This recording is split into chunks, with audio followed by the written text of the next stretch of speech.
आज मैं आप सब लोगों के बीच में पत्रकार वार्ता करने के लिए आया हूं। मैं पत्रकार बंधुओं से और समस्त लोगों से ये जानना चाहता हूं कि भारतीय जनता पार्टी द्वारा हमको टिकट नहीं दिया गया तो मेरा क्या कसूर है। हमसे कौन सी ऐसी गलती हो गई जिसके कारण पार्टी ने हमें टिकट नहीं दिया गया। और मैं समझता हूं कि जब से मैं जानने लगा हूं, अपना होश हवास संभाला हूं, तब से भारतीय जनता पार्टी में काम करता रहा। हमारे स्वर्गीय दाऊ मणिराज दाऊ थे, उन्होंने हमको भारतीय जनता पार्टी में सदस्यता दिलाई और सदस्यता दिलाने के बाद मैं पार्टी में निरंतर काम करता रहा। और मुझे ये ऐसा वो हुआ कि अचानक हमारे ये जो है टिकट काट दिया गया, क्योंकि मैं लगातार 3 बार विधायक रहा।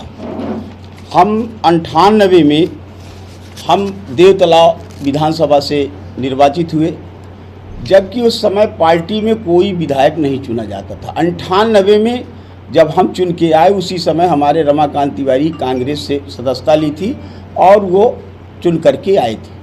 उसी समय से भारतीय जनता पार्टी में बढ़त मतलब कई विधायक बनते चले गए। फिर इसके बाद हमारी 2 पंचवर्षीय में देवतलाव विधानसभा से रहा। फिर मेरा टिकट बीच में काट दिया गया। अब क्यों काट दिया, कैसे काट दिया, हमको ये मालूम नहीं। काटा हमारे श्रीमती जी को, जबकि श्रीमती जी हमारे घर की गृहिणी थी, क्षेत्र नहीं भागती थी। टिकट काट करके हमारे श्रीमती जी को टिकट दिया गया। तो 2008 में मतलब 8 में जो है तो इनको विधायक बन गई। देने के बाद ये विधायक बनी। फिर दोबारा जब लड़ी तो वोट का रेशियो तो काफ़ी गया, परंतु थोड़े अंतर से मध्य प्रदेश में दूसरे नंबर पे हारने वालों में से थी हमारी श्रीमती जी, हार गई। फिर इसके बाद पुनः हमें पार्टी ने हमें टिकट दिया और हम सब समाज की सेवा और जन सेवा, जनताओं की सेवा हाथ विनती जोड़ करके और हमने पुनः परचम लहराया। परचम लहराने के बाद आज एक इतिहास था कि रीवा जिले के अंदर सबसे अधिकतम मतों से जीतने वाला मैं था। हमारे ये बात समझ में नहीं आई। हमारे भारतीय जनता पार्टी के नेताओं में उच्च नेता या जो हमारे यहाँ के वरिष्ठ नेता हैं, आज तक ये हमसे ये नहीं पूछे कि पंचूलाल जी आपकी ये गलती है और इस गलती के कारण आपका टिकट काटा गया।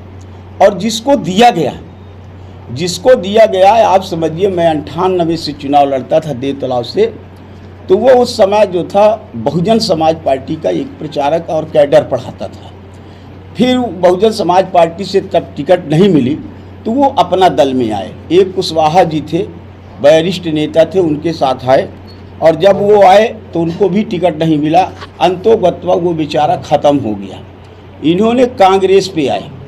कांग्रेस में स्वर्गीय दादा श्रीनिवास तिवारी जी के खेमे पे ये 3-4 साल रहे। अंतोगत्वा दादा भी टिकट नहीं दिला पाए और वो भी चले गए। फिर माननीय स्वर्गीय सुंदरलाल तिवारी जी के खेमे पे आए, ये उनके साथ काम करते रहे। फिर भी टिकट नहीं मिला, वो भी इस दुनिया से चले गए। अब ये छोड़ करके अभी 4-5 महीने पहले हमारे माननीय गिरीश गौतम जी जो विधायक है, अब इस समय तो वर्तमान में विधानसभा अध्यक्ष जी हैं हमारे, उन्होंने एक बताया कि एक पार्टी की सदस्यता ली, पट्टा पहना कर के वो किया। परंतु अभी आज तक भारतीय जनता पार्टी कार्यालय में और जिला अध्यक्ष के माध्यम से कोई भी सदस्यता उनकी नहीं हुई। और ये भी शायद आप लोग पूछ सकते हैं हमारे अध्यक्ष जी से पार्टी के कि इनकी कब सदस्यता कराई। और आज वो व्यक्ति 4 दल बदल करके आया और आज इतना बड़ा महान हो गया जिसके कारण से टिकट दी गई। तो हम पार्टी के शीर्ष नेता, हम पार्टी का विरोध नहीं करना चाहते कि कोई पार्टी का, मैं अपना ग्लानि और दुख प्रकट करना चाहता हूँ कि आज ऐसी स्थिति में हमारी पार्टी क्यों टिकट नहीं दी। और इस कारण से आप सब लोगों को हमने यहाँ आमंत्रित किया हो कि हमको ये बता दिया जाए, कम से कम हमारे आत्मा में ये ढाढ़स बन जाए कि इस कारण से पंचूलाल जी आपका टिकट काटा गया। कहा यह जाता था कि सर्वे रिपोर्ट आप लोग स्वतः मंगवा लें, एक सर्वे मंगवा लें। जहाँ अभी केंद्र के सर्वे आए थे, विधायक जी आए थे, वो त्रिपाठी वाजपेयी जी, उनकी रिपोर्ट आप देख लें। जो हमारे संगठन के विस्तारक के लोग आए थे उनकी भी बखवाली, और यहाँ हमारे साथ इस तरह से। और एक गरीब आदमी में मजदूरी करने वाला व्यक्ति, और आज मेरे साथ इस तरह से किया। इसलिए मैं ये कहना चाहता हूँ कि मेरी इस दुखद को आप लोग आगे बढ़ाएं, और आज तक पार्टी के शीर्ष नेता इतना तक नहीं पूछे कि पंचूलाल जी आप क्या है, हो गया इस तरह से है, हो गया भैया, आज तक नहीं पूछे। तो मैं पत्रकार के माध्यम से ये पूछना चाहता हूँ कि ये कब का पार्टी का सदस्य है, और 4 दल बीत करके एक भगोड़े व्यक्ति को आपने टिकट दिया, कैसे दे दिए गए? और ये उनकी जमीन भी बेची गई, जो टिकट पाए हैं उनकी जमीन बेच करके और पैसे लेके लेन देन करके ये टिकट दिया गया। यही आप सब लोगों से मेरा आग्रह है कि मैं पार्टी का विरोध नहीं कर रहा, हम विरोध करने के लिए नहीं आए, मैं अपनी विपत्ति को बताने के लिए आए हैं कि पार्टी क्या करेगी। हम अभी जी अभी किस पार्टी में शामिल? नहीं, अभी मैं तो भारतीय जनता पार्टी में हूँ। अभी जो हमने फार्म लेने के लिए गए थे, हम एक फॉर्म माननीय हमारी श्रीमती पन्नाबाई के नाम से भारतीय जनता पार्टी के नाम से मैं पर्चा भरूंगा, और दूसरा पर्चा मैं एक निर्दलीय के नाम से, अगर मुझे न्याय न मिला तो मैं एक निर्दलीय के रूप में मैं मनगामा विधानसभा क्षेत्र से उतरूंगा और अपनी दुख विपत्ति को बताऊंगा जनता के सामने कि जनता मेरा क्या आपत्ति है, कौन से ऐसा हमने काम किया है जिसके कारण से मेरा टिकट काटा गया, और मैं जनता के पास न्याय लेने के लिए जाऊंगा कि मुझे जनता जो भी सजा देना चाहे तो दे सकती। मतलब आप चुनाव मैदान में उतरेंगे? हाँ, बिल्कुल उतरेंगे। अगर पार्टी इस पर विचार नहीं करती, हमारे शीर्ष नेता इस पर हमको संतोषिक जवाब नहीं देते, तो मैं जरूर ये उतरूंगा, क्योंकि प्रत्याशी जब तक सैंपल नहीं आ जाता तब तक प्रत्याशी घोषित नहीं होते। बहुत सारे अभी आपने कांग्रेस में देखा होगा कि प्रत्याशी अखबार में देने के बाद कई लोगों का ये संशोधन कर रहे हैं। ऐसी भी पार्टी अगर शीर्ष नेता चाहे तो ऐसा भी हो सकता है, ऐसा नहीं है जब तक कि सिंबल न आ जाए। एक दिन पहले आपने जेपी कन्ना में बैठे थे जब टिकट की घोषणा होने से जी पहले, उस दिन सारे विधायक और विधानसभा अध्यक्ष बैठे थे, क्या कहा जा रहा था उस समय तक आपके? मुझसे ये कहा जा रहा था कि पंचूलाल आप चिंता न करें, आपके घर में ही टिकट रहेगी। मान लीजिए अगर कोई ऐसा समीकरण पड़ा कि ये कि महिला को देना है तो आपकी श्रीमती जी को हम यहाँ से टिकट देंगे, और नहीं तो निश्चित है कि आपका वो। देखिए, हमारा कोई आज तक ये विरोध मनगामा के अंदर आप लोगों ने अगर सुना हो तो बता दीजिए। और जहाँ जहाँ जिन जिन विधानसभाओं में इतने विरोध होने के बाद और उनको टिकट दिया गया, और हमको प्रदेश अध्यक्ष जी से हमने निवेदन किया कि साहब इस बार मुझे भी अवसर फिर से दिया जाए। उनका कहना था कि पंचूलाल जी आपको पार्टी ने बहुत कुछ दिया है, आपकी श्रीमती जी को दिया। और पूछा कि आप टिकट क्यों नहीं? जी देखिए, टिकट ये जब ये घोषणाएं हुई, पहले तो ये था कि आपको मिलेगा या तो आपकी पत्नी को मिला, परंतु जब हमने अखबारों में देखा तब से ये बातें जारी हुई, नहीं तो इसमें प्रश्न ही नहीं था। आप कहते हैं जमीन बिकी और पैसा बटा, पैसा किसने दिया?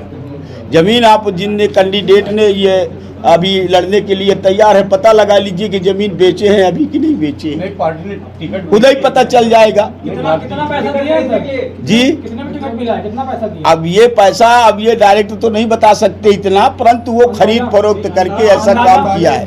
अंदाजा बताइए आप कितना दिया? आपका ये कहने का उद्देश्य है कि उन्होंने पैसे से खरीदी है टिकट? हाँ, तो नहीं तो अगर न्याय है तो फिर कैसे ऐसा हो सकता है? कितना पैसा दिया, अंदाजा लगा सकते हैं आप कितना पैसा दिया होगा? जी, अभी मतलब अंदाजन ये कह रहे हैं, अंदाजन कहना ठीक नहीं है, परंतु इसमें जो है उन्होंने ऐसा काम किया है। जी नहीं दिए थे, हम कभी नहीं दिए पैसा पार्टी को, और ना पार्टी में हमको पैसा लिया, कुछ हमारा षड्यंत्र पूर्वक जी। देखिए, उनकी सदस्यता जो थी वो तो माननीय विधानसभा अध्यक्ष जी के द्वारा हुई। क्या उन्होंने ही ये किया है? अभी यह पता नहीं चल रहा है कि ये कौन व्यक्ति, जब इसकी खोज की जाएगी। कौन ऐसे प्रत्याशी ने पैसा देके टिकट लाए? नहीं, और कोई ऐसा हमको अभी नहीं मालूम है। पार्टी ने तो कभी पैसे की मांग हम लोगों से नहीं की, हम लोग गरीब परिस्थिति के थे, मजदूर थे, हमसे एक पैसा आज तक एक ये पार्टी पे नहीं लिया गया। चौथा में एक पैरासूट कैंडिडेट उतारा गया, क्या वो भी यही चाह? अब पैरासूट अब कांग्रेस से आए तो अब वो तो उनका एक काम है, ये ठेकेदारी करते तो भाई ठेका तो चलाएंगे। कौन ठेका लिया सर? ठेकेदारी के 2 बार शब्द आ गए। भाई देखिए, ठेकेदारी जैसे वो रोड बनाने का ठेका लेते हैं और कई जगहों का ठेका लेते हैं, तो अब उसको हम क्या कहेंगे? है कौन नाम बताइए? जी? किसी एक ठेकेदार कौन ठेका लिया था?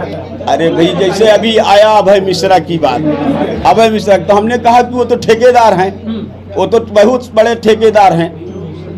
अब उनको हम क्या कहें? उनकी तुलना हम अपने से करेंगे तो कैसे करेंगे? आप चुनाव मैदान में है जी, आप चुनाव मैदान में है, चाहे टिकट मिले चाहे न मिले। नहीं, अभी तो हम फॉर्म भरेंगे। अब पार्टी के वरिष्ठ शीर्ष नेता क्या हमको सलाह देते हैं, क्या हमको संतोषित करते हैं, उस पर ये विचार करेंगे कुल मिलाकर कि पार्टी से बगावत करके आप चुनाव लड़ेंगे। नहीं, बगावत करके अभी तो हम पार्टी के मार्गदर्शन लेंगे। अगर नहीं वो करता तो हमारी मजबूरी है कि फिर उतरना पड़ेगा। बीजेपी का सर्वे क्या कहा है बनिया में? बीजेपी का सर्वे बहुत अच्छा गया है, आप लोग मंगवा लीजिए उसका सर्वे हैं। आपको टिकट क्यों नहीं मिली?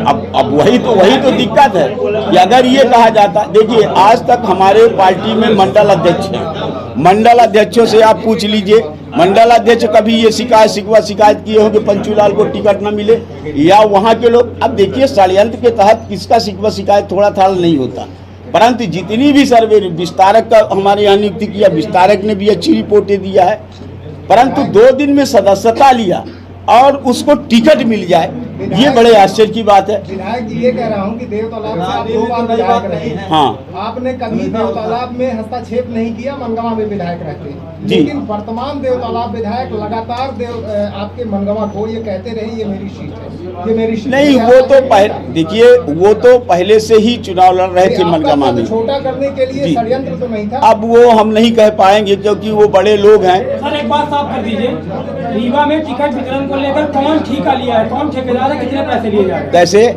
आपने कहा अभी ठेका लिया गया है। देखिए, पैसे ठेका तो- नहीं, अभी जो है उन्होंने जमीन बेच करके और उन्होंने अपना हिसाब, अब कौन किया कैसा किया ये अभी अपन को मालूम नहीं है, परंतु आप पता लगा लीजिए कि जमीन पहले ये फॉर्म वॉर्म भरने के पहले बिक्री किया कि नहीं। कितने अमाउंट की जमीन बेची गई? जी, कितने की जमीन बेची गई?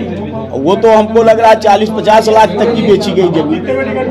जी, कैसे? 40-50 लाख में टिकट मिल गई। अब ये हम ना बता पाएंगे कि कितना का टिकट मिली, क्या पहले मिला। आपने कहा है कि वो जमीन बेच के टिकट लेके आए। जी, इसके पहले आपने कहा तो है आप पता लगा ले जमीन बेचा है कि नहीं बेचा है, इससे पता ही चल जाएगा कि। दूसरों के बाद में ना देखिए, अभी हमको जब ये नहीं मालूम है कि हमको टिकट मिल जाएगी